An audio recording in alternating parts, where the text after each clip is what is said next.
I remember the exact moment I felt like I had made it.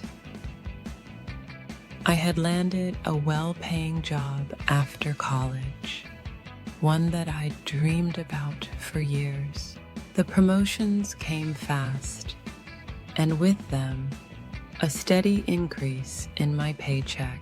I was living on my own in a sleek apartment downtown, walking distance from all the trendy spots. It felt like life was finally clicking into place. I was invincible, or so I thought. With my new salary, I could finally enjoy the little luxuries. Nights out with friends, upgrading my car, and taking spontaneous trips became the norm. I figured, why not? I was earning it. I deserved it, right? I was responsible. At least, I thought I was. I paid my bills on time. I wasn't in credit card debt yet. And I had some savings. Everything seemed perfect on the surface. But there was one piece of advice I kept ignoring. Something my dad always told me growing up. Something so simple, it barely crossed my mind. Always keep an emergency fund. But come on, life was good. Why would I need an emergency fund when everything was going so well? I knew better, or at least I thought I did. Things took a turn when I decided to buy a home. My rent was getting high, and my friends were all talking about how it was a better investment to own. It sounded logical. Owning a home meant equity, right? It's what financially savvy people do, and I was sure I could manage it. I mean, with my job, why not?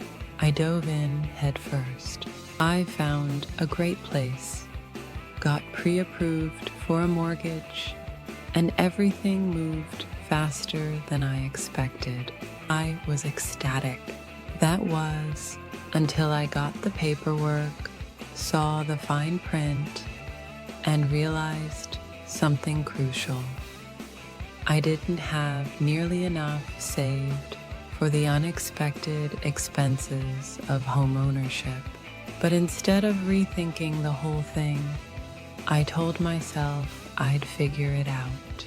I was confident that I could cover it. Besides, things always have a way of working out, right? Wrong. I made the first mistake. I underestimated how quickly my savings would drain after closing costs, moving expenses, and all the unexpected repairs that popped up. You know, the ones no one really talks about. The leaky pipes, the drafty windows, the ancient water heater that decided to give up the ghost 2 weeks after I moved in. I pulled from my emergency fund to cover it, and then again and again. Before I knew it, I had drained the account down to practically nothing, but still, I wasn't too worried. I was making good money, right? I could rebuild it. And then came the curveball. About 6 months into my new home, something I never anticipated happened. My company, the one I thought was stable, the one I'd hitched my financial future to, announced a round of layoffs. At first, I didn't think I was at risk. I was performing well, had good relationships with my bosses, and figured I was safe. But then, just like that, my position was eliminated. I can still remember that day. The sinking feeling in my stomach, the cold sweat on my palms, the fear settling in as I stared at the severance package in my hand. It wasn't terrible, but it wasn't nearly enough to cover the mortgage for more than a few months. My emergency fund was nearly empty, and the job market wasn't nearly as welcoming as I'd hoped. Suddenly, all those confident decisions I had made, the spontaneous spending, the trips, the fancy car, all came crashing down on me. I was financially stranded with no safety net. The days after losing my job were some of the hardest of my life. It's funny how fast confidence can turn into fear when your safety net is gone. I applied to jobs, sent out resumes, and tried to network, but the economy wasn't in my favor, and each day that went by without a job offer felt like another weight pressing down on me. The bills kept coming in. The mortgage, utilities, car payments, insurance, everything piled up like an unstoppable tide. I maxed out my credit cards, trying to keep up, thinking it was just temporary. I'd get a job soon, right? Weeks turned into months. I was sinking deeper into debt. I sold whatever I could. My expensive tech gadgets, clothes, anything that wasn't absolutely necessary. But the hole I had dug myself into was deep, and it felt like I was suffocating under the weight of it all. My credit score plummeted, and I started getting calls from creditors. Those calls, those relentless calls. The anxiety would spike every time my phone rang. I couldn't sleep. I couldn't think straight. All I could think about was how I'd ended up in this mess and why I didn't listen. When my dad told me to prepare for the unexpected, one day I hit my breaking point. I had gotten a final notice on my mortgage. The bank was threatening foreclosure, and I had nothing left.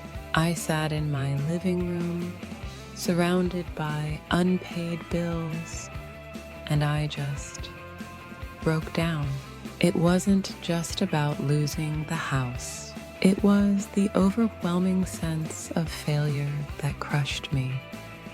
I had prided myself on being independent, on having everything together, and now I was staring down the barrel of losing it all. The shame, the regret, it was unbearable. I thought back to every decision I had made, every single unnecessary expense, every "I'll figure it out later" moment. All the times I ignored the simple financial advice that could have saved me. I had no one to blame but myself, and that was the hardest part. But here's the thing, I wasn't ready to give up. That night, after I let myself break down, I decided something had to change. I knew I couldn't keep living this way. I wasn't going to lose everything I had worked for. I was going to fight. I reached out for help, something I should have done long before things got so bad. I found a financial advisor and laid everything on the table. I felt embarrassed, ashamed even, but I knew it was the only way to fix the mess I was in. My advisor was brutally honest with me. I needed to sell the house. As hard as it was to hear, I had to accept that I couldn't afford it anymore. It was a tough pill to swallow, but I knew it was the right move. I sold the house and moved into a much smaller apartment. I created a strict budget, cutting out all the unnecessary expenses that had gotten me into this mess. Every little money I earned from temp jobs and freelance work went towards paying off the mountain of debt I had accumulated.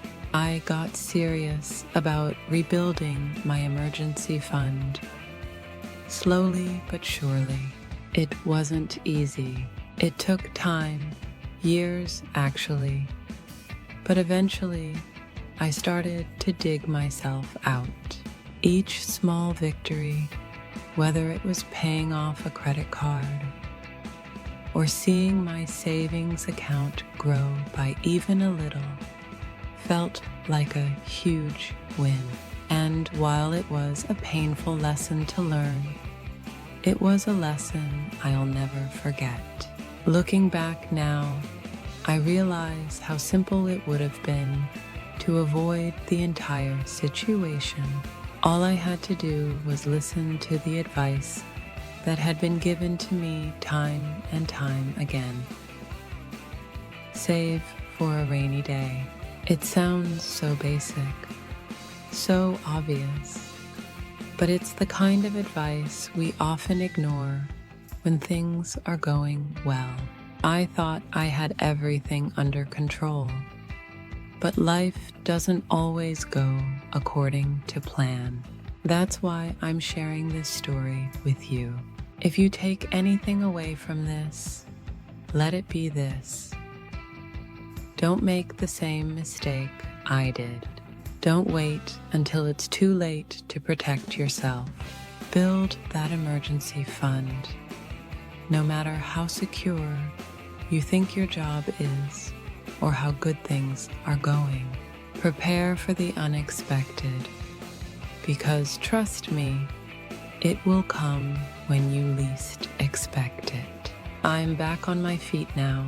I've learned how to live within my means, how to prioritize my financial health over short-term satisfaction, and most importantly, how to prepare for the future.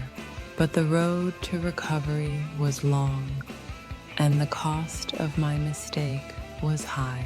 I don't want that for you. Be smart with your money. Make the small sacrifices now, so you don't have to make the big ones later. The biggest mistake I ever made was thinking it wouldn't happen to me. Don't do what I did. Learn from it and protect your future before it's too late.